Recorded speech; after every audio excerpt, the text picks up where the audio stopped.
Good day! Today's video is a little different than what you're used to seeing around here, or if you're new here, this is not the type of video I normally make.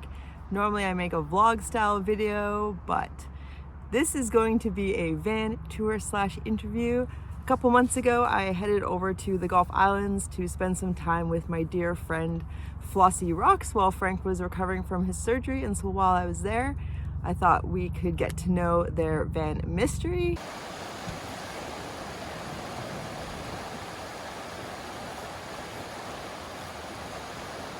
Hi, my name's Flossy. This is Mystery, the magic van.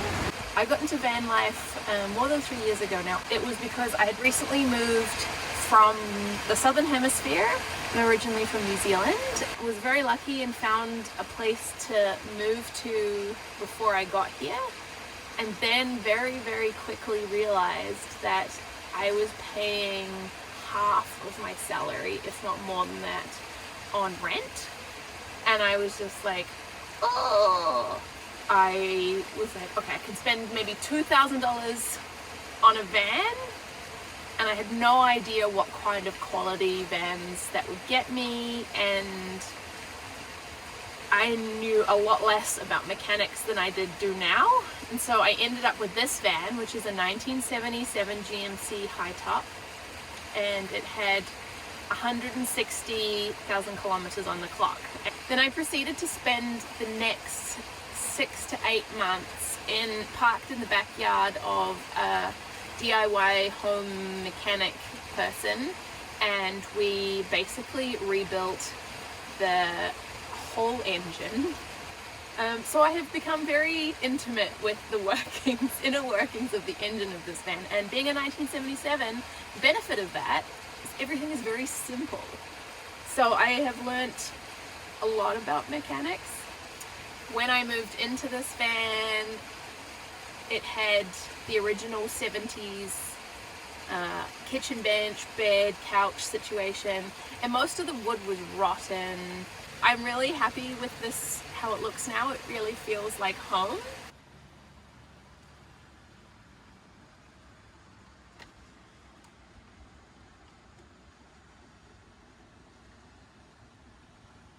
If I were to start all over again, I would probably stay living in the house that I had before I moved into the van.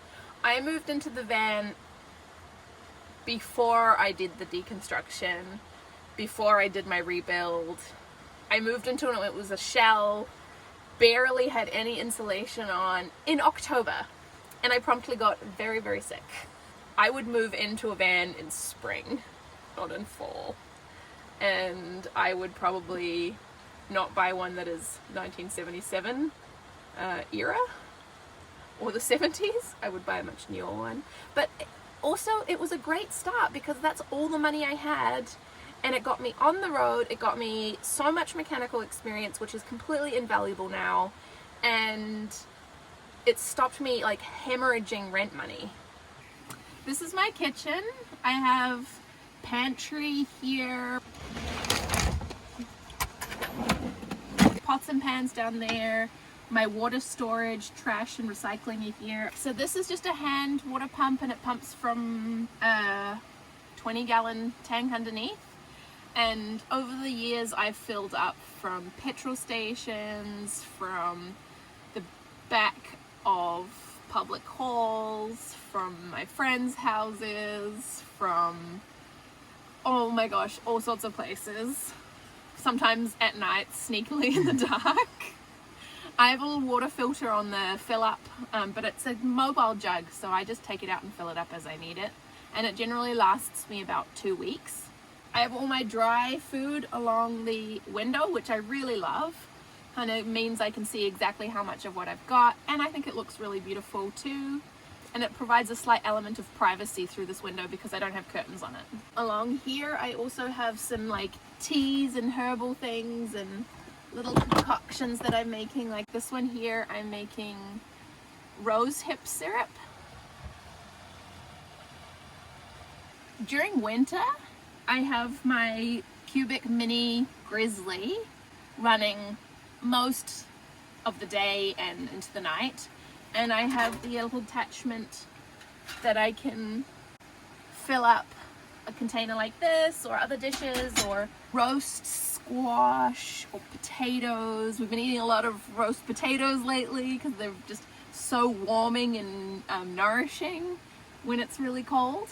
I also have a Camp Chef little stove which has got an oven in it, and I love baking.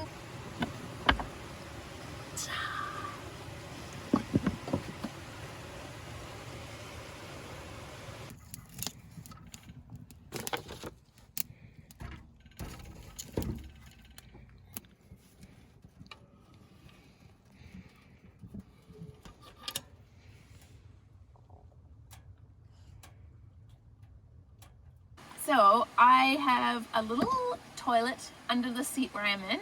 At the moment I have access to the local swimming pool and I swim there regularly and shower there. If you're considering van life, my advice would be twofold. First of all, try it out first. Spend more than just a weekend in a van, and you can rent campers, you can rent vans that are set up ready to go camperized.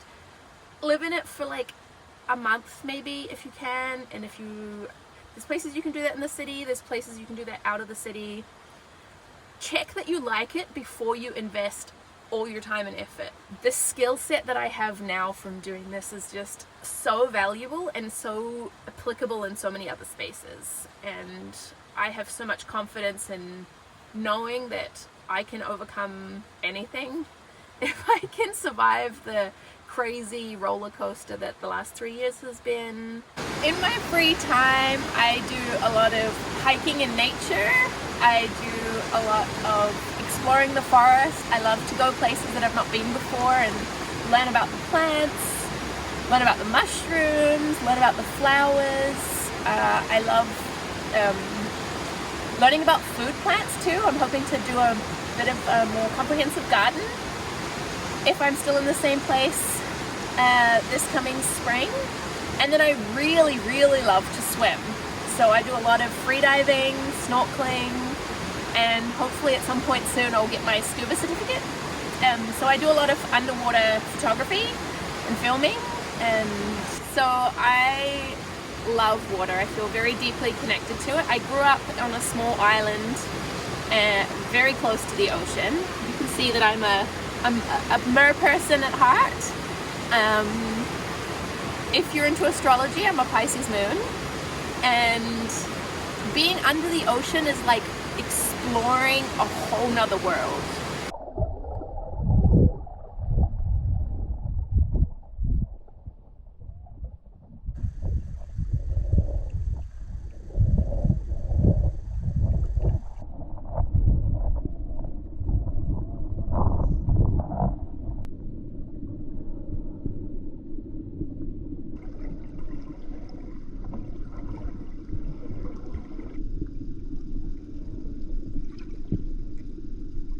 I love collecting random things, antiques, knickknacks, trivets, specifically if it's bronze or copper. Love it.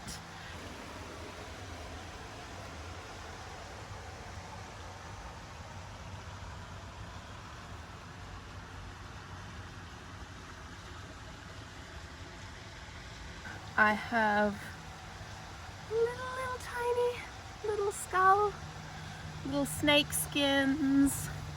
I found this friend, little sheep, in the middle of the forest one day.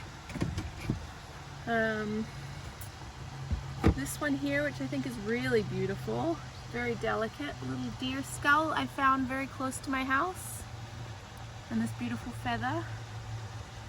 I have a pair of binoculars up here for peering out into the distance over the ocean.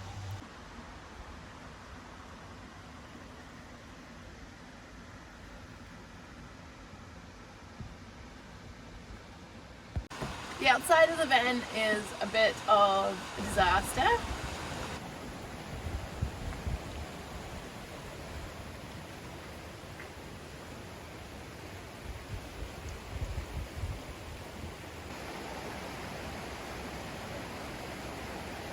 Last winter I had lots of leaks When I first bought the van also, it was incredibly leaky around the top where the high top, fiberglass high top joins the body. So we actually lifted the whole high top up, re-welded a whole lot of plate metal in the gap to then be able to properly reattach it.